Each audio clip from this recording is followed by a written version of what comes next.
Hi, everyone. Another roundtable session of Modern Arnis.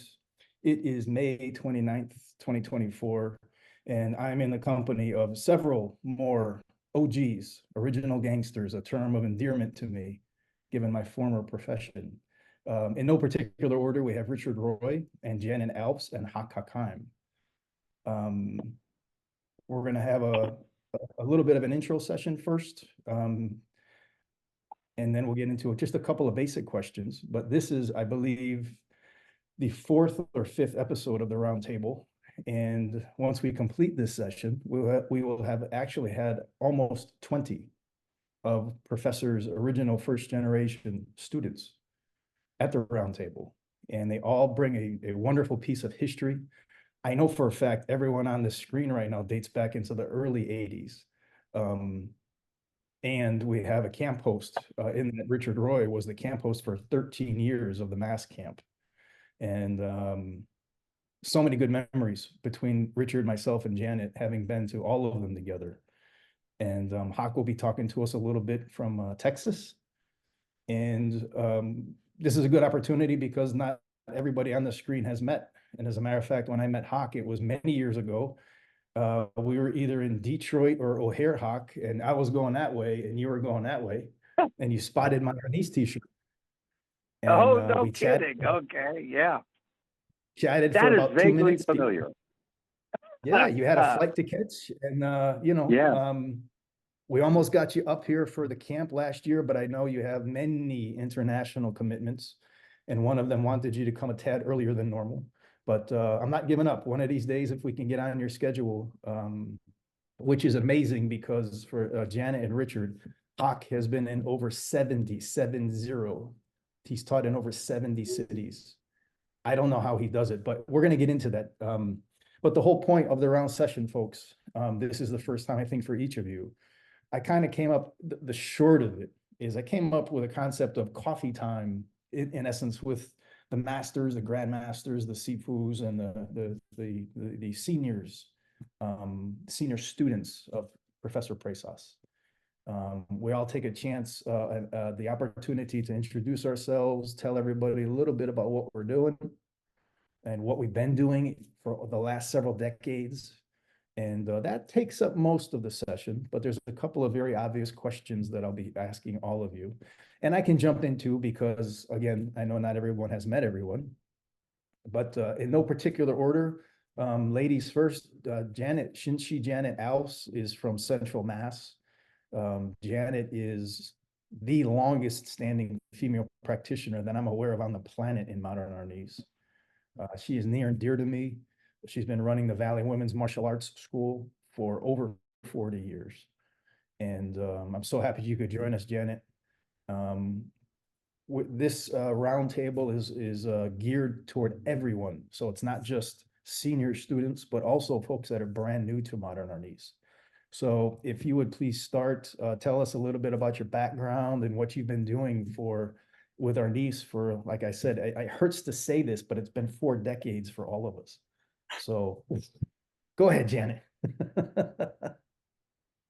Thank you. Well, first of all, thank you so much, Brian, for inviting me and all of us to this roundtable. It's wonderful to be here and to hear so many stories and experiences, because I know one thing that has moved me the most about my experience with Professor Presas is he was so open to everybody and everything. So I just want to say a little bit about when I met the professor. It was his first time on the East Coast, and I was a fairly new black belt in Shuriru Okinawan Karate at the time. And I was also just about to become co-head instructor of Valley Women's Martial Arts. So it was there was a lot happening for me. And one of the things that moved me the most about meeting the professor and doing what he taught us at that time, which I really remember learning Sinawali.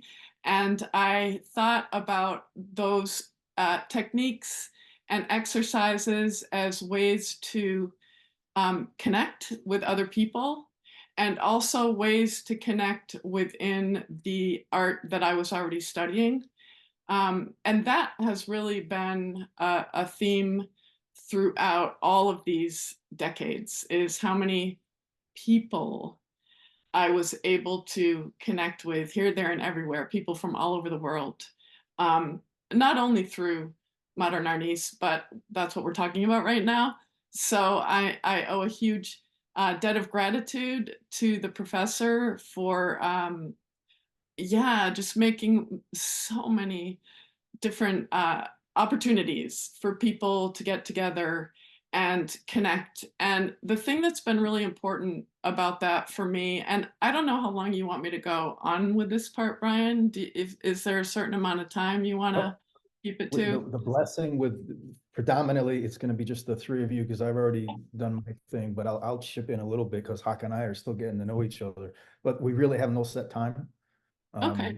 Trust me, if it gets a little too long, I'll just start doing jumping jacks or something and telling you, hey. All right. Well,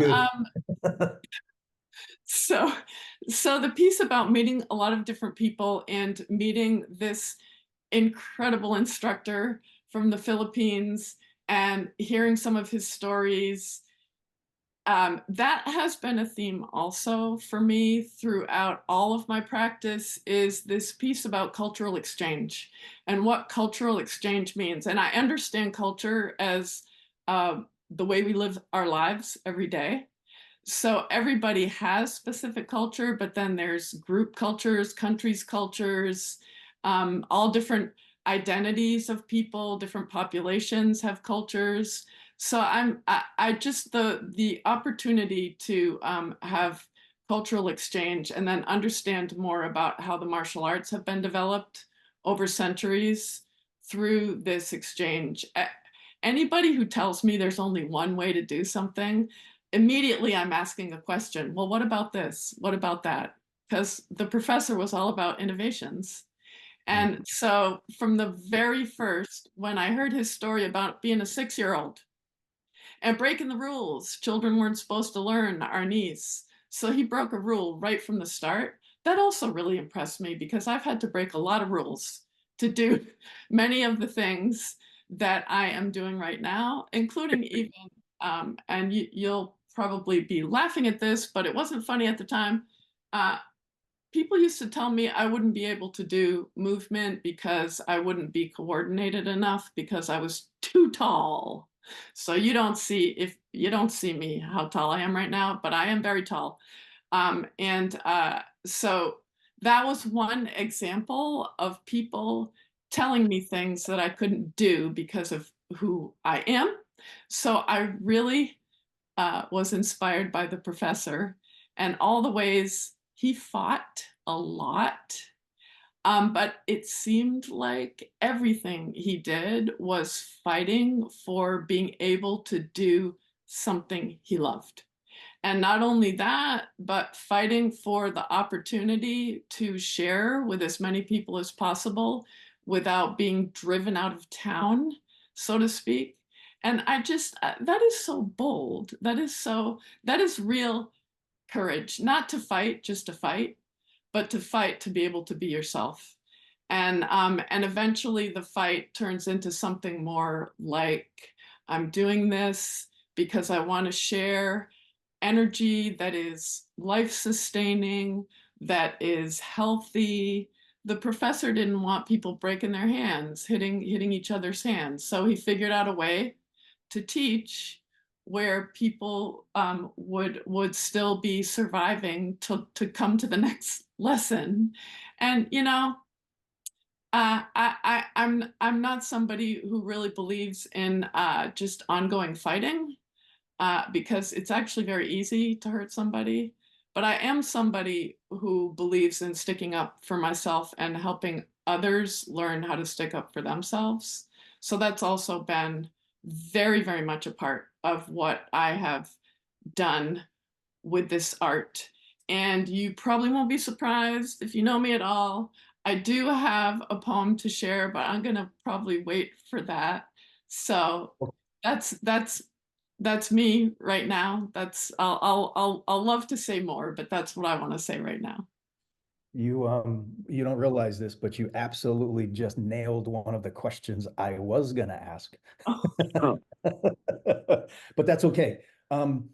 Just real quick, Janet, you've been in the same location, and if I remember it correctly, it's what's the address of the Northampton school? Oh, so we're in East Hampton, Mass, and East right Hampton. next door to Northampton. And it is one Cottage Street, and it is actually at the center of a state designated, Mass state designated cultural district. So we're in an artist hub, which, by the way, we're really speak about fighting. We're really fighting for right now because they're raising the rents a huge amount. That's going to make it difficult for artists to stay there. So another thing to advocate for, and I'm in the middle of that right now. So thank you for asking. I have my fingers crossed that we'll have some success. It's been the same location this whole time, hasn't it? Since 1984. 1980. And I met the professor in 1981. Yeah. You were at the very first seminar, a little bit of history, with at the time Sifu Lee, when Wendy brought him into Connecticut for the very first time. Yep. That's huge. I'm not sure we would all be here if that didn't happen. Many thanks to Wendy. And Hawk, I know you're not familiar with the school up here, but I've been to Janet's school a few times, and it's an old, massive brick structure. It's an old mill on the water, typical of New England, right? Hydroelectric back in the day. But it seems like 10 minutes of walking through the building to get to Janet's area. And you remember the movie Bloodsport when he's walking through the tunnels, fighting to get to the area where the competition is? I'm having flashbacks of the movie the first time I'm walking in, because it's down the stairs, up the stairs, around the corner. The wood boards are creaking, and there's some areas that are dark, and I'm just waiting to get jumped. But I snuck up there to do a surprise promotion with Janet many years ago, and I swear to God, I'm having thoughts about this movie. It was awesome. But yeah, it's been 40 years in that same location. Amazing. So you hosted some seminars with Professor at that location, yes? Yes, and he also really enjoyed being there and looking. It's a bridge space, so the river runs actually under that part of the building, and it was taken out in a flood in 1955. That whole part of the building collapsed. So it was rebuilt, and that's where we are. And the professor was in this rolling chair, rolling around, going to the windows, looking out the windows in the river. He calls me over. He goes, Janet, there's a snake in the river.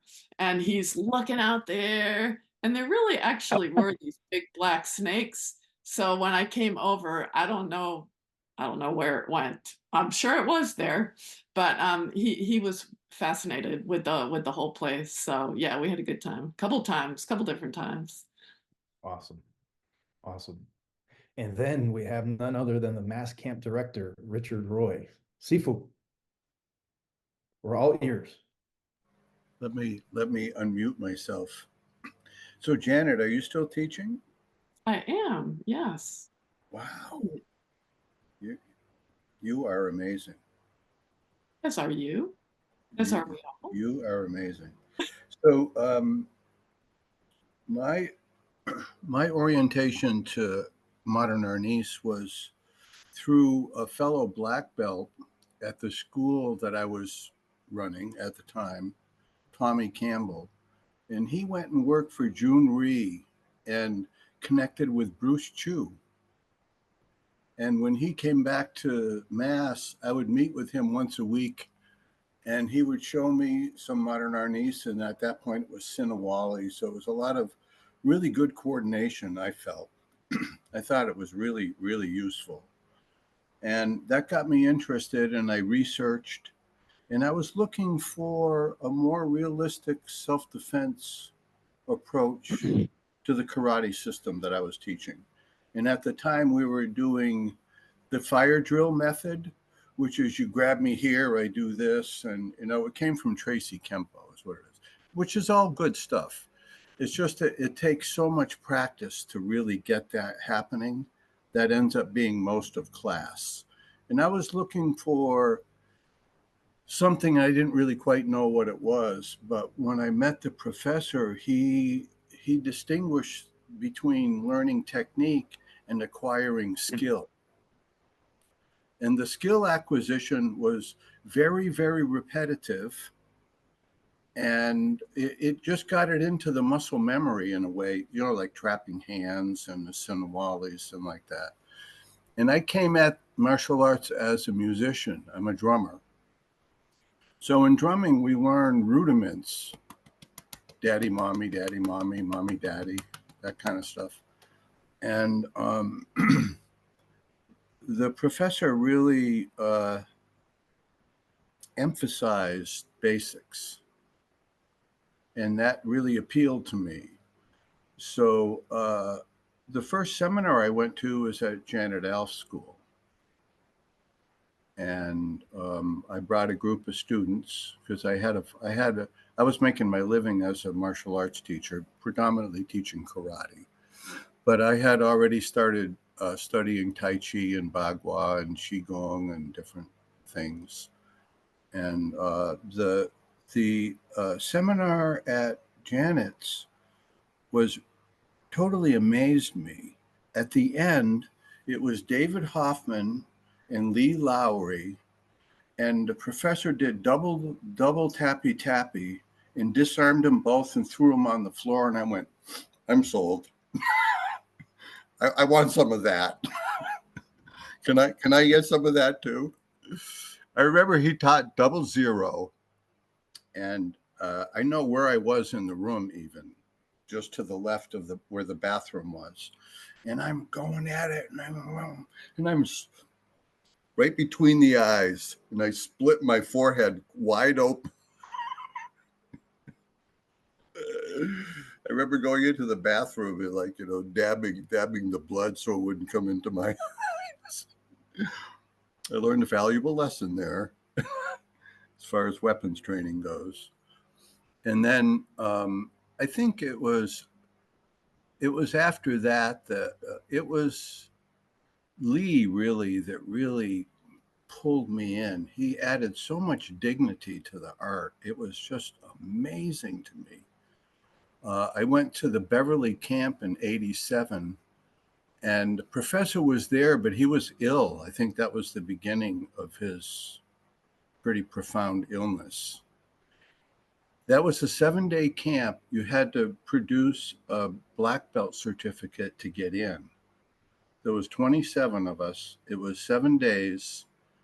He'd never stepped on the floor. All the instruction came from Lee Lowry. And he was amazing.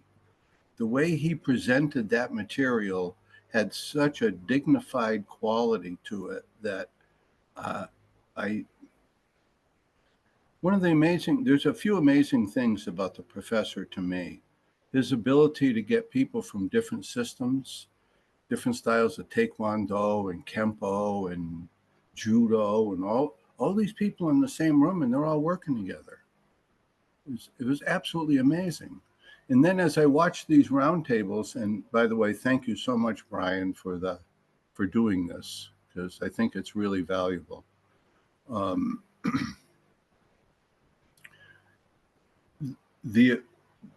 Probably the most amazing thing about the professor is that he attracted some unbelievably good martial arts people. And some of them have been sticking, they've got longevity. Because, you know, those of us that run a school, go ahead. Right. Okay, there's a few people. And Hawk, do you have a school? No, I don't. I haven't since about 1996. I just travel. Yeah, I think that's great.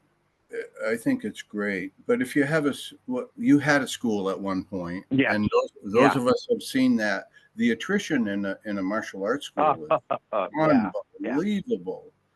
And to keep a brick and mortar space going.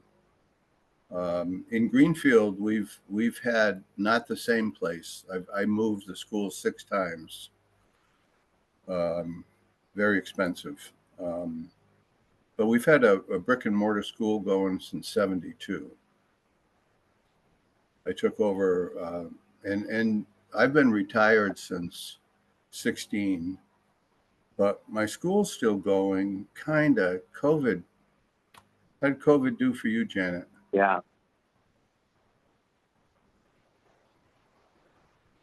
You're muted.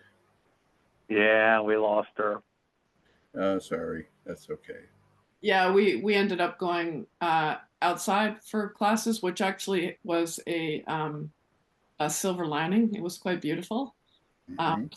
But it was Except in the winter. except in the winter. Yeah. Hey, the other seminar I remember at your school was with When May You, Yeah. and Yeah. I still keep some of that information. She died on Halloween of last year. Oh, Yeah, but similar stories with her. She just made such a difference in my life. sorry to hear that. Yeah. Well, very charismatic as well as the professor. Yeah. You know, you could feel his person when he entered the room. He made an impact for sure. Um, so after the '87 camp at Beverly, uh, a lot of it really was Lee Lowry. Really got into me, and I didn't have that much experience with a professor at that time. But he asked me point blank to go to the Michigan camp. I never traveled all that much because I was running a school, teaching like 23 classes a week and trying to make a living and buy houses and put kids through college. And I basically I couldn't afford it for one. And people ask me, and you probably get asked this too, Janet, how do you make a full living teaching martial arts? I have the answer. You work a lot. That's all. You teach a lot of classes. You teach under stairways. You teach in hallways. You teach, yeah. And if you're traveling, I'm sure you've got quite a few interesting places that you've been asked to teach. Yeah. The the Michigan camp though, which I went with someone that had just started at my school, Bram Franks, and we flew out together. And the professor did teach um, that whole camp. But I met some really special people. Jay Spira comes to mind. She was really influential to me. But there was a bunch of people at that point, Rocky, and he had a bunch of more senior students. But Jay Spira was someone that I really felt a connection with. And then after that, the professor asked me personally to host a camp, which I wasn't all that crazy about. But it finally came to a point where he said, "Okay, never mind. We can just be friends." Um, but then it was sort of like it was, to me, it was a little bit of what Janet was saying, which was the responsibility of um, providing a setting where people could come together. And then that worked really well. I met so many people at those camps. Hawk, I think you were at one of the mass camps, weren't you? You brought a student. I don't think I ever went that far north.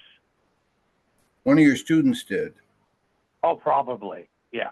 I'm There sure was they have. Yeah. somebody that was with MMA first came out, and he was involved with that. I remember that detail, but so Yeah. we've never met then. No, we haven't. And I have so many friends up in the New England area, and I'm sure that they went to these deals, you know. I'm sure that they did. There was a lot of people that passed through. Mm-hmm. Yep. the amazing thing is some really stuck with the art. Yeah. And that's really a tribute to the professor. I really, when I listen to these roundtables, I can't believe after all this time that he's been gone, that there's people that are that active in modern Arnis and still going at it. It's really quite amazing. Without him prodding, and he was really good on the phone, by the way. Which you all know. Hello, Richard. How Well, many? I How just- many? I just want to give a shout out at this moment to Brian, because Brian is one big reason why a lot of people around in this area are still cooking along. So that is for sure for true. And I know all the events I've been in the last however many years have been organized by you, Brian. So thank you for that. You're really, yeah. Let me throw a couple of pictures in here. Mark is gonna kill me because I'm old school. I probably should have sent them to him so he could have put them up on the screen like a normal person, but I'm hoping you can see this picture. This is myself and then Richard and then Lee and then Janet in here. You know where that was taken? I want to say this was down here just after the professor passed, and we probably did it in Wallingford as kind of a fundraiser. But that's the last time I believe that all of us were together at the same time. Will you send that to me, Absolutely. please? And then we're not done. This is Richard and I visiting him in Victoria, British Columbia in late June of obviously 2001. And that's Roland Dantes, the monster in the red shirt, and Kelly Warden. That's when we got to meet Kelly. Yep. Yep. Very interesting man. Yes. And you're going to love this one. This one needs no introduction. This is Professor and Sifu Lee. I have no clue when this was taken, but it was early, I can tell you. I won't tell you how, because I'm looking at body parts and how thin some of them were, and haircuts. We're not going to go there, folks, but Color of hair. yeah. But yes, and for those that are listening, Richard ran the mass camps for 13 years, and that was the big deal up here in the northeastern part of the country. It was always right around July 20th, Thursday through Sunday. And during that time, I remember Professor Sifu Lee stopping in for a visit. And that's when Professor promoted him to 6th, which was a very, very rare occasion. Yeah, some hot weekends in July every year, but they were absolutely wonderful. The oven. The oven. And thank you for hosting, Richard, because I know that was a lot of work. And that was many years ago. We didn't have the technology that we had today. So labor of love. Yeah. And that's back when everything was mailed out. Yes. Stamp. Yeah. Lick stamps. Yeah. Stamps. Sure. And Richard, also, in terms of everything that happened in New England, those summer camps were huge. Yep. They really made a big difference, not only for people around here, but people traveled from all over to go to those. So, and to our school, because we're so close by, we were just like hopping down to Mount Holyoke, or up to the other, what was the other college? Not that far away. Franklin Pierce. That's it. Yeah. That's where I started. That made it possible for a lot of our students to participate who wouldn't have otherwise been able to travel so far. So that was a very big deal. Thank you. Well, when you could drive, it was a lot less expensive than, And one of the things I always was interested in doing is providing a setting where everybody could eat together. That made the selection of where to host it really tough. Because you had to provide numbers, and you had breakfast, lunch, and dinner, but to just try to have everything on site so people didn't have to travel. And and incur more expense too. Because if you put the price of the camp and then you put the price of all the meals in there, and then if you're putting a plane ride, and it can get really quite expensive. I know that was definitely an issue for me. So Yeah. I'm happy that you guys were very, very supportive, as was Brian Z and the whole Connecticut crew. Very, very supportive of that summer camp. I think that was I went on vacation just like everyone else, but I'll tell you what, that camp was the highlight of my year every year. You know, I mean, it was 4 days of tapping. You know, I went from 5'9" to 6 foot because I was tapping so much. But the best part for me was the yeah. private time with the professor, frankly, Oh yeah, yeah, because I was doing a lot of administrative stuff yeah. during the camp itself. I got some training in, but the private time with him was he taught you differently privately. He taught everybody differently. Yeah. Yeah. That was, and not just the training, but just the spending time with them and driving them back and forth to the airport, and just that kind of having them hang out at my house.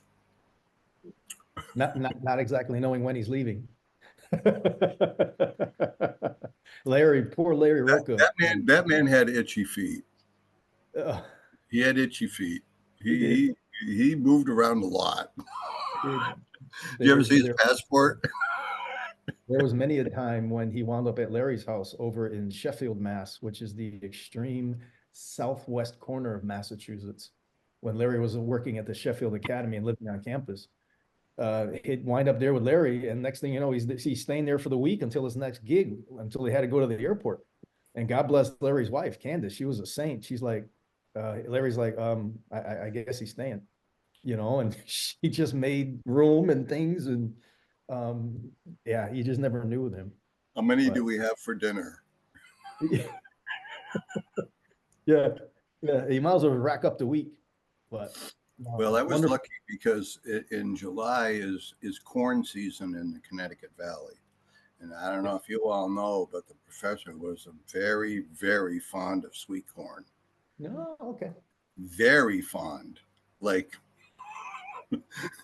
he could eat a few ears of corn, shall we say. Well, let's go from New England now to Texas, folks. One of the things I of the many things that I really admire and respect about Hawk is he goes by Hawk. And this man is taught in over 70 cities across the globe. And he also has a Facebook page. Janet, I know you're not on Facebook, but Hawk runs basically a Princess Memorial page. And one of the rules is you're not posting seminars or events. If you have something nice to say or a story, he'll absolutely put it up there. But Hawk don't play. He's trying to throw a seminar up there, and it's not that there's anything wrong with it, but that's not the purpose of his page. So, Hawk, I can't wait for you to tell your story, because you are one of, by far, the most well-traveled of all of Professor's students to this day. So we are all ears, my friend. Okay, well, I just happen to. I'm from New York City originally, and I decided I needed to do not the Easy Rider motorcycle escape, but some of you may remember Then Came Bronson TV show.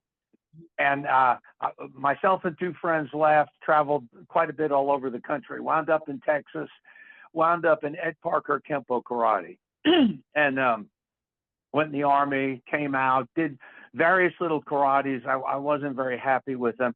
In '86, I fell into the Dana Nosanto world. And of course, I was with Paul Vunak, or that controversial character, And so, but this put me on the seminar circuit. I was going to every possible martial arts seminar there could be. And that's where I went to several Remy Presas seminars. And for years, I was just a face in the crowd.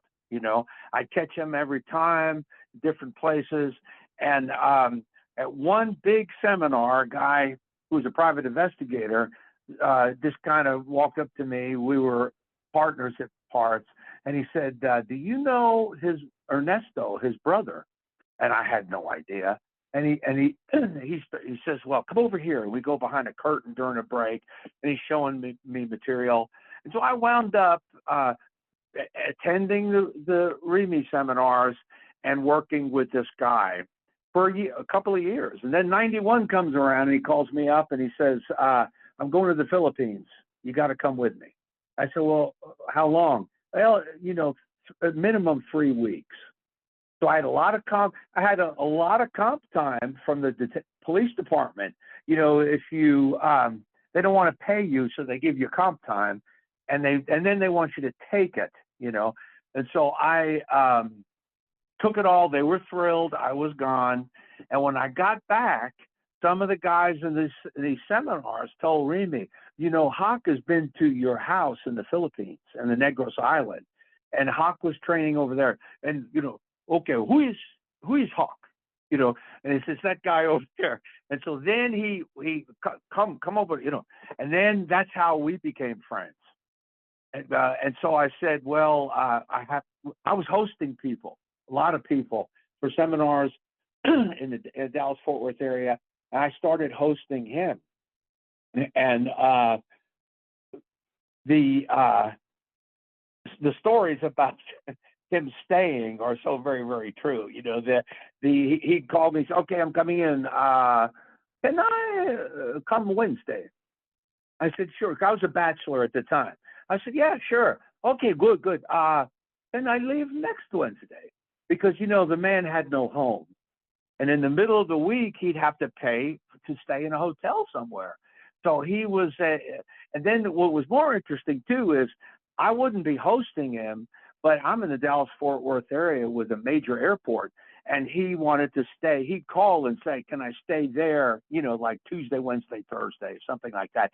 Ernesto started to do the same thing. And so he worked out. He wanted to work out a little bit, but then he liked to watch TV. And one of my favorite times is when he would say, "Let's go get some ice cream." And we would go to an ice cream place, and he would just, while he's eating ice cream, I used to call the stories the ice cream diaries. He had these great stories about him growing up and the things he did and all these different great stories that take too long to tell probably. But he one night he was watching boxing on TV, and I was working in the corner. It was getting pretty late, and he said, and he's making noise, watching the boxers, And so the fight was over. I said, "Did your guy win?" He said, No, the man in the red shorts, he did not." "Hook, do you have some sticks in here?" And so I said, "Well, I have them out in the car. It's now 12:30. I have them out in the car." He said, "You go get your sticks." And so he had seen something in that boxing match and he wanted to convert over to sticks. And so I went out in the car, I brought him in, and he started in trying to figure something out. It got really frisky. He broke my nose that night. And so he hit me in the face and broke my nose, but he really didn't. He was so concentrated on what he was doing that he really didn't know it till he looked up at me. "Oh, you are bleeding." I said, "Yeah." "Yeah, all right." He said, you hit yourself?" I said, No, you hit me." And but what was important about that night was that he passed something to me, almost figuratively, like there was a red flame in his eyes. He was so concentrated on what he was doing. And Ernesto is fond of saying the fire of the fight is in the stick. And you can hit your friend real hard, and you can really explode in it and kind of do it safely. Well, anyway, I used that for a logo for forever. A stick with a flame like on a grill on top of it. But more importantly, that night, the invincibility of Remy Presas, I don't think there was, when he decided to come in on you, there was no stopping him. It was absolute. When he made this decision, and okay, I'm going in, and that involves the tappy tappy, clearing the play. You know, you were his at any moment that you wanted, and that's the particular night where that message and that vigor, you know, came to me. Like, yeah, that's where everything fits together, and you know, he was always so fond of saying, you know, showing him something, and he would look at the crowd and say, of course, you know, you could just hit the man in the head with a stick. And that was his deal. You know, he would go in. Anyway, that's when, after he knew I went to the Philippines, and I went several times, we would switch off. And some people like to ask the difference between the brothers. And Ernesto was obsessed with creating the greatest, most comprehensive system, the 5 areas of play, you know, hand, stick, double stick, knife, espada daga. And I think he died obsessed. And Remy had just cultivated everything down to a function, you know, and Ernesto it was getting bigger. It was getting bigger. The system was bigger. Okay, there's 14 angles of double stick attack. Then it became 18. Then it became 22. You know, it just was, he was trying to fit everything together with an obsession. And so I had many conversations with Remy about that. And as time has marched on, I was just thinking, I know you want to ask a couple of questions, but the big help for me, you know, in 1997, I pretty much quit every system I was in because I wanted the freedom to improve, and I couldn't from this system and that system. You can't change this, you can't do that. And I said, well, I'm just gonna quit everybody. And so I've even had one guy listen to me and get kind of mad about that, and he said, does this mean you're going to stop sending me money? I said, yeah, that's pretty much it. But the only guy, and he was staying at my house at the time, only Remy was helping me. He was helping me with names. Oh, that's very good. You should call yourself so-and-so. Oh, what about this? You know, he's the only guy that was actually hanging in there with me, and tremendous advice, and also how to do seminars, how to travel. And I asked him a lot of questions too, just in general conversation, because I would drive him sometimes to these other seminars. Are you too close? Is this seminar too close to my seminar, another seminar? No, because they will not come. They will not come. You have to go there. You know, he was just full of also handling other martial art instructors and what I should do and what I should ignore. And I still quote that, you know, today. There's probably not a seminar that I do that I'm not raising his name up and showing something in particular. And if you'll just give me another minute, I think that what always impressed me, and too, was the fact that if you took that uniform off of him and just let him fight, he was generic and swift. I'm kind of always interested. I like to say, you know, I'm going to write about this here pretty soon. The emperor has no clothes. And so if you see a karate guy, they look like a karate guy. Lord knows if you see a silat guy, he looks like a silat guy. But if you took Remy's uniform off, he was just an ass kicker. That was it. You know, there was no little flash, no little dash. No, he just moved in and did what he had to do. And so that was also a impressive thing to me, that I wanted to do that. That's why in 97, I kind of departed from all these people. But basically, you know, I do I'm in 11 countries a year other than in COVID. And basically, I am just doing a generic hand, stick, knife, gun combatives, but I still teach Arnis. And especially when people ask me to, and I'm going to Australia again, in Perth, Australia, and apparently there's a big group of modern Arnis people there, and they asked my friend to have me in, and the middle of August, I'll be doing that because, you know, and I love it. I love it. But, you know, like Frank Sinatra used to say all the time, I have to sing for my supper, you know, and I have to sing for my supper, I will do. If you want to do Kachikimbo, I can do that. If you want to do generic knife fighting, I can do that. Hey, you want to do some modern Arnis? Let's do that.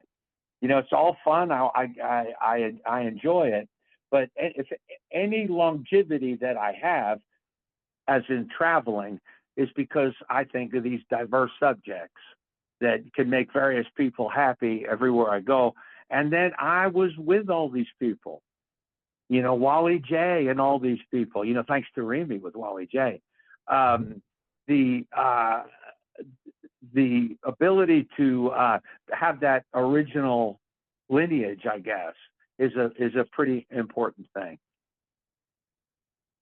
Amen. So that's it. The last time I talked to him, Rafi, someone I think mentioned Rafi. It might have been Mark. Rafi Dadarian was also a big fan of Remy, and Remy was in Atlantic City, and Rafi saw him, and Remy said to you tell Hawk to call me. You know, here's my room number at the casino. And so I called him one night. And that's the last time I talked to him. And of course, he died. You know, he got sick. You know, shortly after. But that's the last phone call that we had. Mm. And that's been almost 23 years that he's been gone. Yeah. It's crazy. And we're still here. And, you know, the Yeah. fact that you're traveling as much as you are and you're still giving him his credit. I don't travel. Oh, yes, anywhere. absolutely. That's a big deal to me. And really, I learned that from Larry Hartzell in Jeet Kune Do. He's a very soft-spoken guy, but just dangerous as heck. You know, he's passed away now, too. But he always said, you know, this is yours. Whatever I'm showing you is yours. And just mention my name once in a while. And that I said, yeah, that's pretty good. So I've had some new guys tell me, Hawk, why do you mention Remy Price's name or Larry Hartzell's name or whatever? Because these kids don't know who they are. These kids don't know the Lone Ranger. These kids don't even know Sean Connery was James Bond. Least of all, you know, these people that we worked out with. And so I said, yeah, well, but I still I'm in that habit, and I think it's a respectful thing. And I try to tell everybody where I learned something, you know, and so I still absolutely, because the universality of modern Arnis, or Arnis in general too, fits with everything. So, you know, when I say skilled combatives with speed, flow, and skill drills, well, they're all Filipino. You know, they're all coming from the Filipino stuff, you know. It all fits. It really does. I can't thank you all for sharing your stories. I've learned quite a bit tonight, and that's one of the other things. I'm in some cases I'm the rookie, sometimes I'm not, but with over 42 years in, I'm still learning from everybody during these sessions, you know, so I can't imagine how much more informational it would be for those that haven't been out there as long or have as much exposure. One of the questions that I would like to ask, I think it's pretty obvious, is, before I forget, Hawk, you mentioned when Professor entered or decided to come in, that was it. It was over. And I can remember his Abanico Corto, the #1 strike, that temple to this side, when he stopped it and then he went around it. I can remember him doing that many times at the mass camp. And I got goosebumps because it felt like a tidal wave was coming in. And you knew something bad was going to happen. Yeah, but, it was, the feeling of, you could actually feel it coming, you know? Yeah. Just the way I feel. And the first trapping hands I ever learned was from them in the Filipino stuff. And then later I spent too much time, I think, in Jeet Kune Do. And then I got that version of trapping, but the original capture, you know, limbs, knocking them away. I mean, just to me, there's nobody better than him when it was time to move in and take you out, you know? He was the closer, the original closer, right? So the question, it's kind of a two-part question, but we'll take one at a time. And we are in no rush. not so much what did professor do for us, because we already kind of covered that. And it's just wonderful listening to everyone else's stories. But what has modern Arnis done for you, be it on the mat or off the mat? Because sometimes people will share both versus one or the other. But with your exposure to the professor, what has modern Arnis done for each of you? Janet? Well, I think maybe this, would it be okay to share a poem? Yes. Because I think this particular poem, which starts off in one of those very warm gyms during one of Richard Roy's summer camps. So before I read the poem, I want to also show, yeah, this old school photo method. Oh, yeah. This Yeah. picture, okay, Beautiful. and also this one. Oh, yeah. And Yeah. I'm showing these, okay, this one, it's got such a beautiful smile. And then, these are like, you know, the many, many faces of the professor. There So it is. balanced and fierce. Um, but the whole range.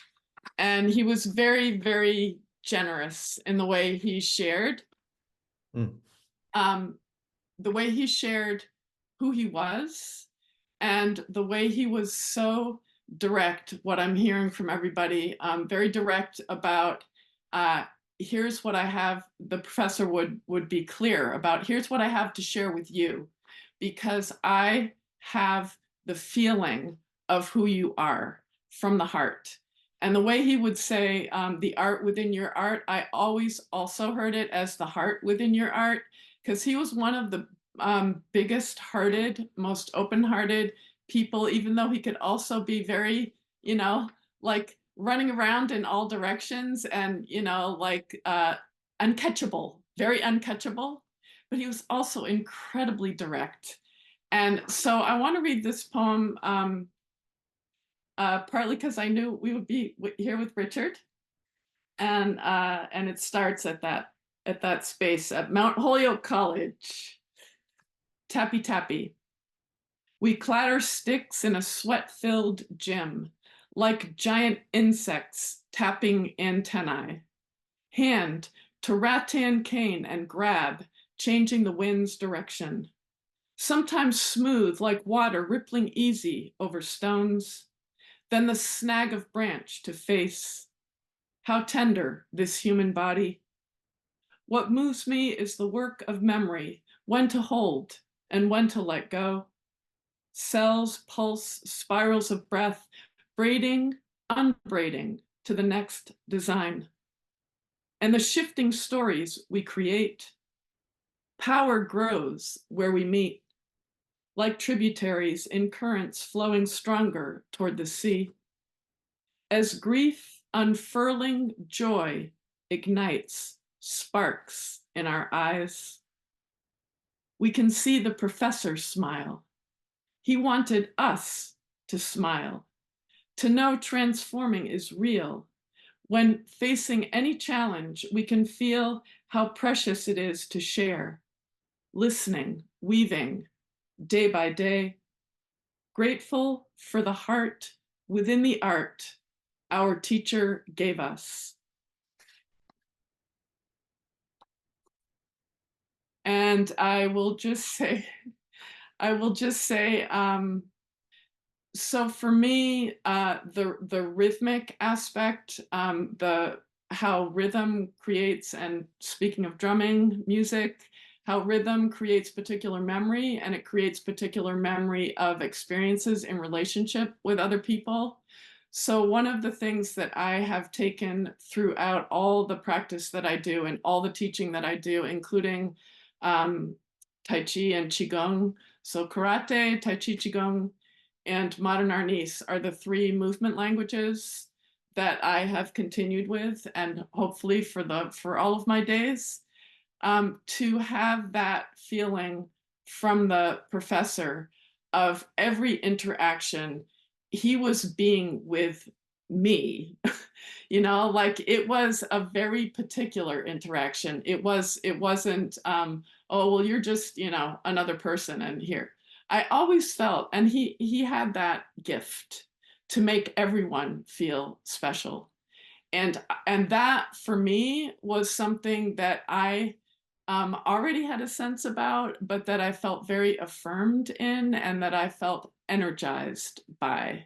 And that is very much in the movement that I do. That's very much in everything he gave me and everything that I share, that sense of um, everybody is special and everybody has something to teach as well as to learn. There's nobody who knows it all.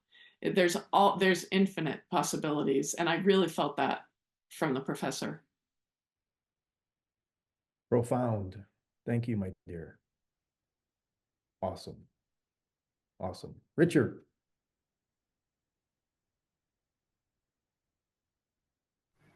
Unmute my microphone. That was wonderful.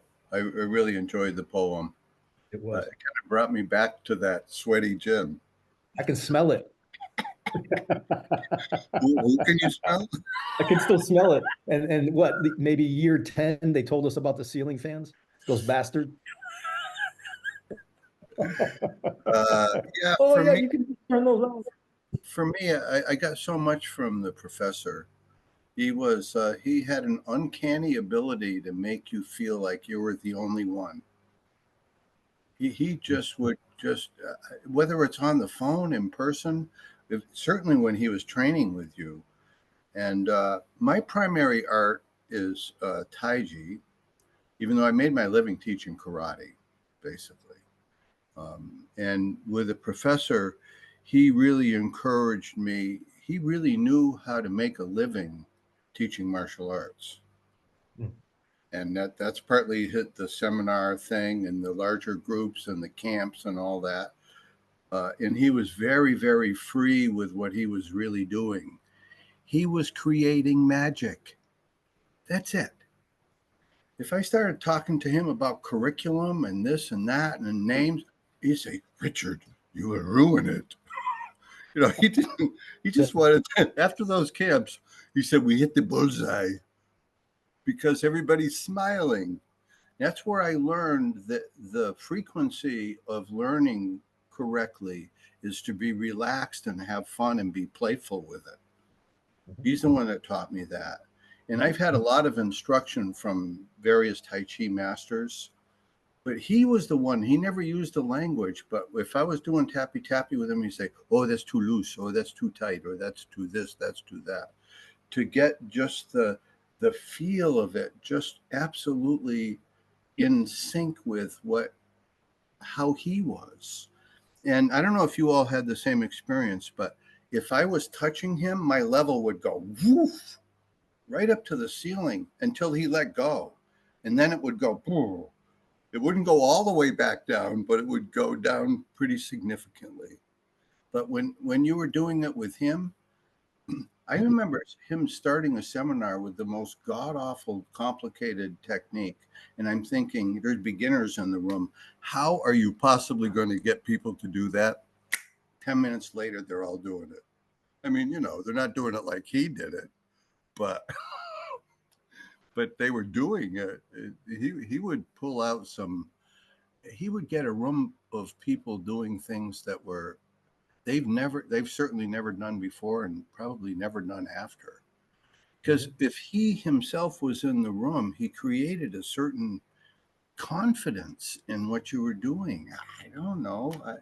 It was charismatic. It was charismatic. Absolutely. And he ended up being kind of a father figure to me.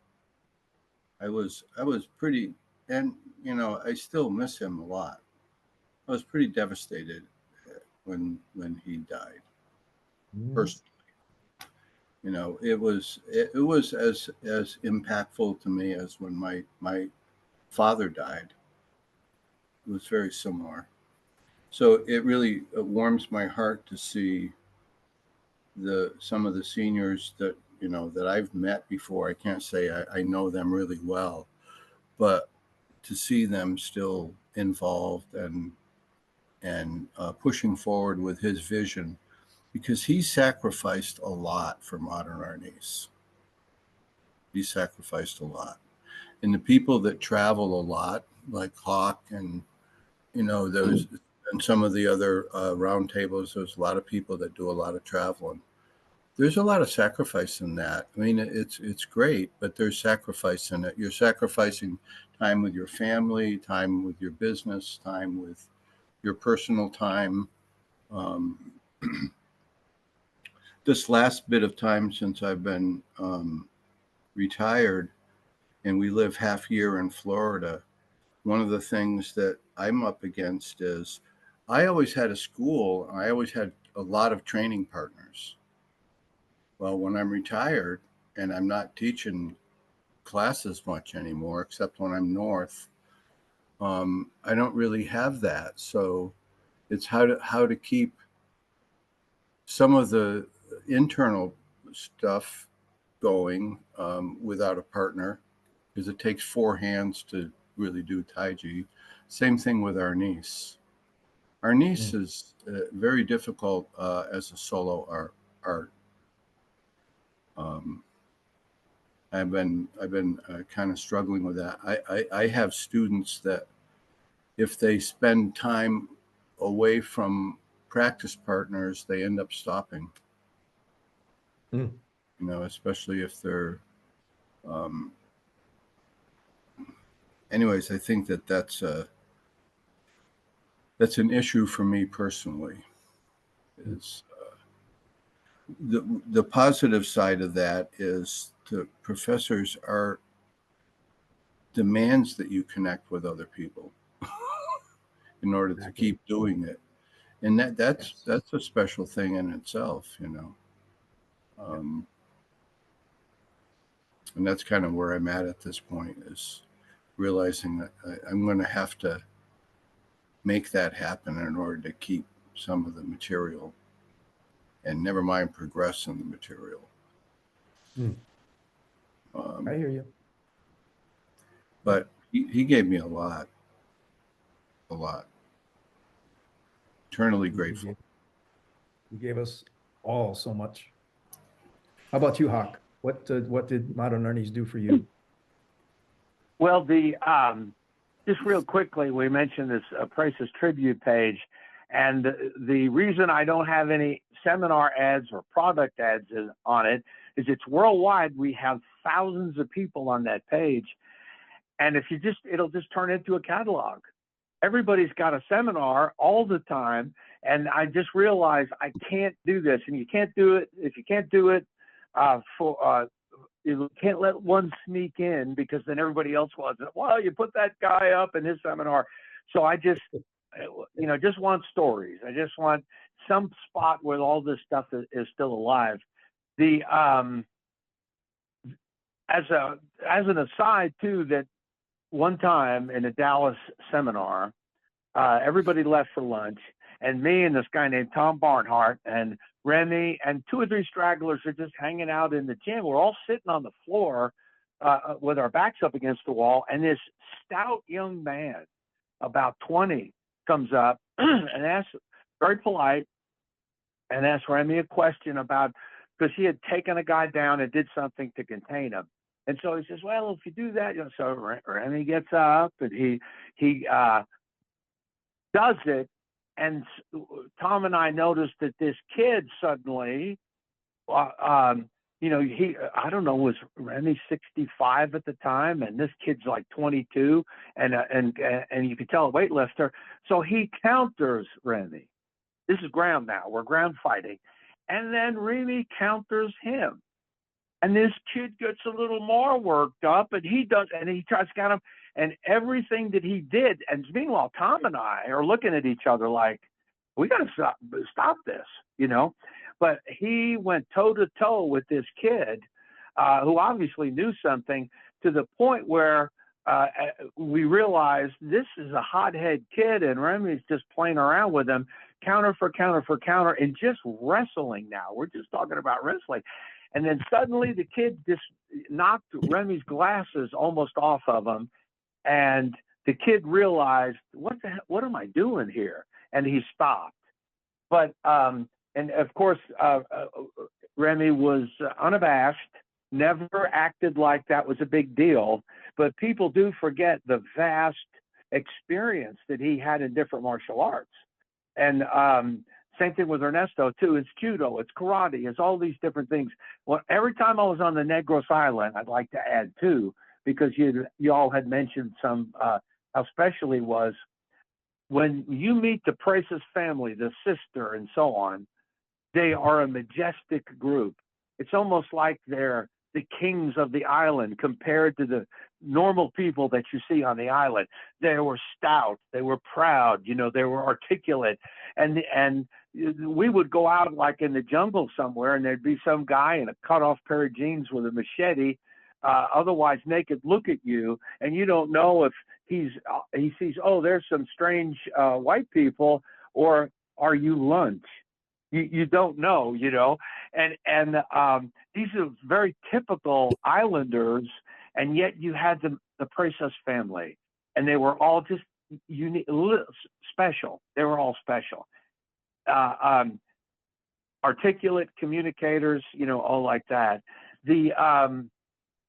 As far as I mentioned some of the things that I got from him, and one of the big deals too was the same thing that Bruce Lee would say, is sort of the cleaving down to the essentials. And I'm going to just throw some numbers out here, and I don't really know if I'm right about it, but at that particular time, Ernesto Preces, his brother, in an effort to create this gigantic system, may have had 40, 45 double stick drills. And so one day I asked him, why does your brother have all, 40 something double stick drills? Now, let's just take, that the classic diamond pattern, or what everybody's, wants to call it. And if you'd have, so that's one. And then if you did a slight deviation, that would be drill 2. And if you did a slight deviation, that would be drill 3. So then at the end of the day, when you do a bunch of these drills, you have 50 double stick drills, essentially, right? And so Remy just looked at me and heard me say this, and I said, you only have just like a small handful of patterns that you work on. Granted, the changes are in there, aren't they? One hand, two hand, etc. And he just looked at me and he said, that's all you need to know to fight. And then he just turned around and walked away. And a little bit time later, a famous guy was coming to the Dallas-Fort Worth area, and I got a phone call. You got to go see this bikini Shabbat guy. He's going to do all their double stick drills. So I said, well, Harry, I pretty much know a lot of double stick drills. How different could they be from system to system?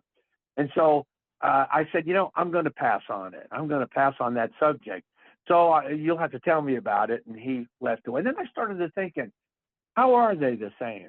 How might they be different? So I started working on that concept of, there's circular patterns, there's the X's, and then I'm just kind of categorizing them all.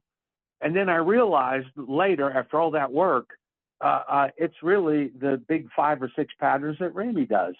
Ready. And I, why didn't he just tell me? I had to struggle through all of that to get down to that core, that cleaving out, to get down to the basics. And of course, later the guy calls me on. I saw him somewhere, and I said, "How was the so-and-so double stick drill?" "Oh, it was okay," because we're doing it already.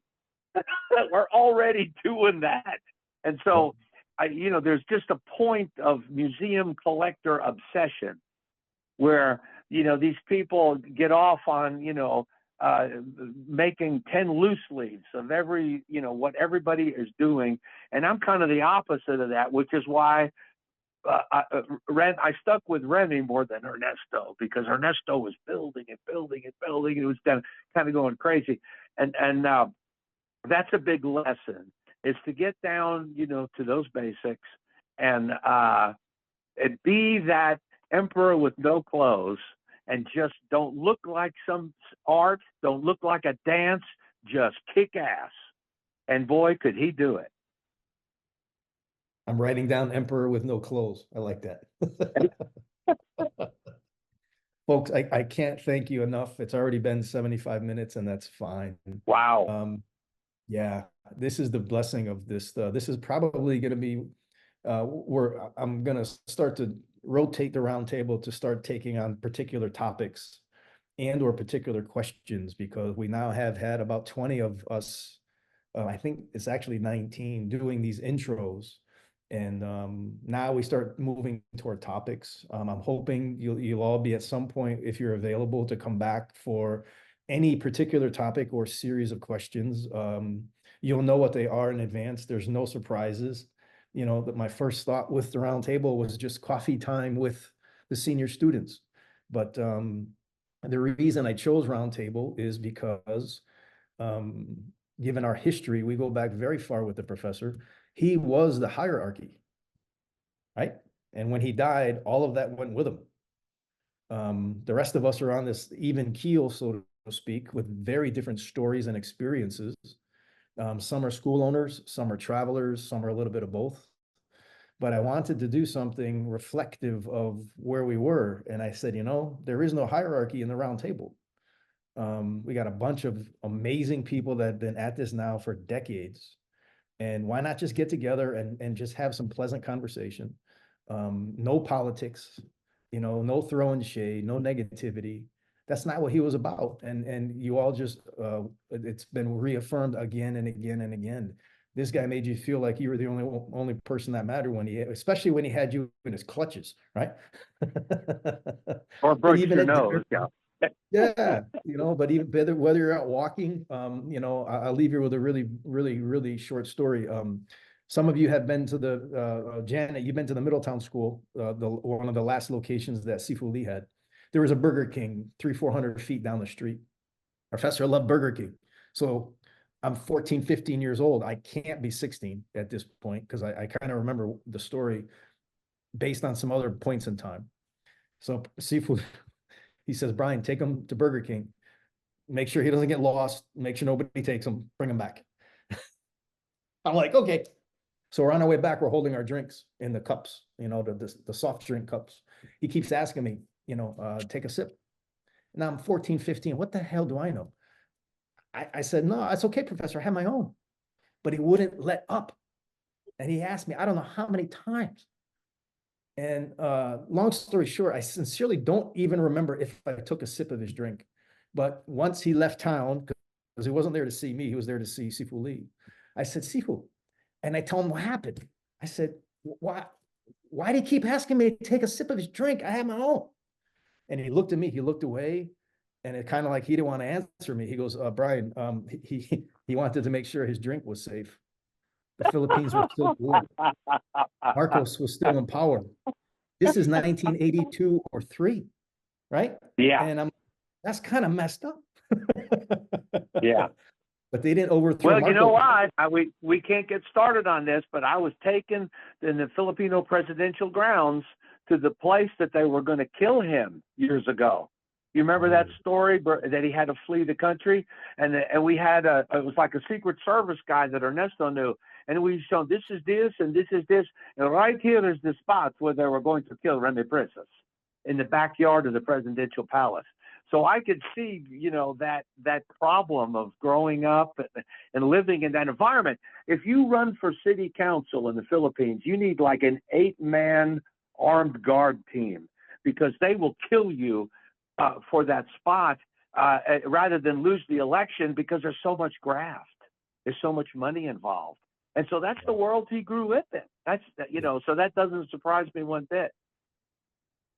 Well, I made it through, and I'm still here. And I'm reminded Sifu Lee, Professor Lee, as of 1988. 30 years later, I told him, reminded him of that story. And I said, sir, what would you have told my parents if something happened to me after I took a sip of his drink? He goes, hell, I don't know. But anyway, we're going to sign off, folks. You can go to YouTube. It's literally the round table of Modern Arnis. There's a handful of episodes. We're releasing one a month.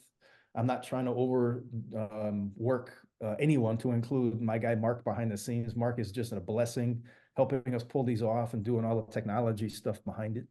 But if you have any questions, you can contact any of these folks. Hawk's on Facebook, I'm on Facebook, Richard's on there. Many of us have websites. All you got to do is reach out, and there will be some plenty more episodes coming in due time. But we're still here in some cases decades long and 20 some odd years after the professor, and it's still, the magic is still happening. So Janet and Hawk and Richard, thank you so much.